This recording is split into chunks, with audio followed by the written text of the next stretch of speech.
Communication, marketing, recrutement. Vos besoins ont des solutions vidéo avec Décideur TV, le studio. Bonjour à tous, séance hésitante à Paris et Wall Street qui clôture en ordre dispersé. On voit ça tout de suite avec Giovanni Filippo de la salle des marchés de Bourse Direct. Bonjour Giovanni. Bonjour Nicolas, bonjour à tous. Alors donc première question, Paris, séance hésitante, qu'en dire Giovanni ? Écoutez, ça fait les séances se suivent et se ressemblent sur le CAC 40. Début de séance hésitant, légèrement dans le rouge avec un nouveau record annuel hier. Le CAC qui n'arrive toujours pas à décoller nettement de la zone des 4005. Voilà, à noter que le secteur bancaire reste sous pression depuis le début de la semaine avec notamment BNP qui risque une amende de près de 3 milliards de dollars aux États-Unis pour mettre fin à leur enquête sur des paiements dollars impliquant des pays soumis à un embargo des États-Unis. Nous pensons, nous l'avions déjà écrit en début de semaine, que le focus principal sera certainement, et c'est cela que le marché va surveiller demain en zone euro, les chiffres du PIB qui sont attendus à plus 0,4 contre 0,2 et l'inflation qui pourrait être revue à la hausse. On avait une première estimation à 0,7 récemment. Pourquoi ? Parce que ça va certainement pousser ces chiffres-là en fonction de leur publication, vont peut-être pousser la BCE à agir début juin, puisque tout le monde pousse la BCE à agir début juin, et notamment la Bundesbank encore hier, qui pousse, je dirais, la BCE à prendre des mesures fortes. Donc à suivre effectivement le PIB et l'inflation surtout demain, et Paris qui réussit quand même à atteindre de nouveaux records un peu tous les jours. Tout à fait, mais on bute contre une oblique légèrement haussière. En fin de compte, on glisse le long du plafond, si je puis dire.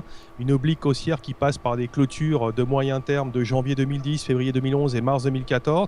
Donc ça passe cette semaine à 4509 points. Donc graduellement, chaque jour et chaque semaine, on arrive à gratter quelques points de plus. Les reflux sont extrêmement minimes, donc on voit que pour l'instant le suspense est total, mais on n'arrive pas à vraiment à créer un écart type à la hausse. Alors Wall Street maintenant, Giovanni, donc qui a clôturé hier en ordre dispersé et surtout pas de statistiques à suivre aujourd'hui.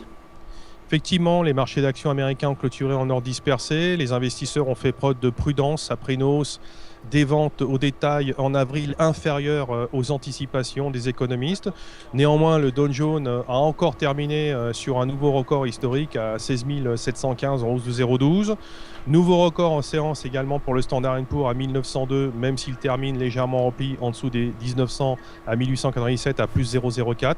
Et le Nasdaq qui reste toujours, après un petit rebond technique quand même ces derniers jours, un peu marqué, mais reste dans une dynamique baissière sous pression qui a terminé en baisse de 0,33%. Au niveau des stats aux US, on n'aura pas grand-chose, avec notamment la production industrielle à 2h30 en avril qui est attendue en baisse de plus 0,20 après plus 0,60. Voilà donc pour les États-Unis. Un petit mot sur l'Asie maintenant, Giovanni. Quelle performance sur les bourses asiatiques ? C'est mi-figue, mi-raisin, c'est assez contrasté. Tokyo, c'est quasiment à l'équilibre, plus 0,14. Shanghai également, plus 0,05. Il n'y a que Hong Kong qui s'est un peu distingué avec une hausse de 1,21%. Alors on va rentrer maintenant dans l'analyse technique. On l'a un petit peu évoqué tout à l'heure, mais quel support et quelle résistance à surveiller à Paris aujourd'hui ? Alors 4509, donc résistance hebdomadaire. Il va falloir créer un écart type au-dessus de ce palier-là pour aller chercher deux cibles importantes. Une qui se situe à 4558, qui correspond à peu près à un double top de août-septembre 2008, et 4501. Donc ces deux cibles-là sont vraiment très très fortes en termes de résistance. Il se peut qu'on ait un passage en force au-dessus de 4509 ces prochains jours pour aller chercher ces deux cibles-là.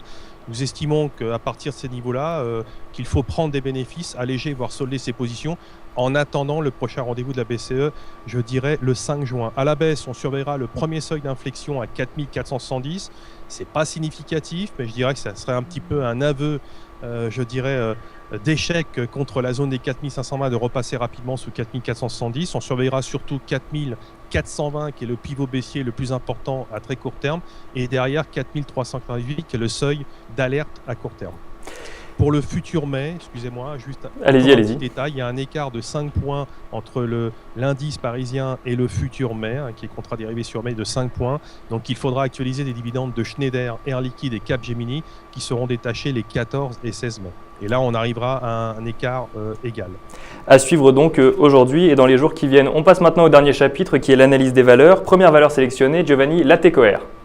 Effectivement, la TECOR qui performe bien ce matin après un chiffre d'affaires qui s'établit à 161 millions d'euros en hausse de 4,8% pour le premier trimestre, donc un titre qui est en hausse de plus de 4%.